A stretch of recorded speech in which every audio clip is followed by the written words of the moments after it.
Lance Hornby and John Mattis from Post Media talking about the NHL Draft 2016 edition in Buffalo this week. Some years, John, there's a mystery at the top, going right up to who's going to go number one. Not so much this year. Of course, you have Austin Matthews ticketed to the Maple Leafs, Patrick Laine probably going to the Winnipeg Jets, and then Jesse Puljujarvi likely to the Columbus Blue Jackets. And then it gets a bit more muddied. Yeah, obviously Matthews is this future #1 center that everyone's been raving about for years, and he's it would be an absolute surprise if they went with Laine, the Leafs there. And Laine, a great pick for the Jets there at #2 in terms of the value that they're getting. He would have went #1 in a lot of other previous drafts. And then Puljujarvi seems like a good fit in Columbus, and they're likely going with him. I guess there's a bit of uncertainty there, but it's more or less set in stone.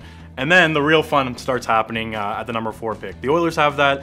Everybody knows that they lack defensive depth, so that would be kind of a need that they could fill. But it seems like guys like Pierre-Luc Dubois and Matthew Tkachuk, both forwards, are probably better choices at that #4 spot. So do they trade down and maybe get something else out of it and take their defenseman at 7, 8, 9, wherever they end up trading down to? Or do they keep it and pick the best player available and just kind of roll with the punches? So that to me is really the most interesting storyline, and that's when the draft's really gonna be worth tuning into and worth kind of paying attention to. Well, you know what, you bring up a good point. There's probably going to be a lot of movement trade-wise because I think picks 5 to 20 are quite interchangeable. I think you won't be shocked to see a guy that Central Scouting may have in the bottom 30 suddenly pop up to the top 10, and that's just cyclical again, the way that the draft can possibly go. But that is something to watch for. A lot of teams moving up and down, so probably that first round is going to take a while. Yeah, the first round should take a little bit of time because I think all teams are going to be using all their manpower and all their resources to really find out,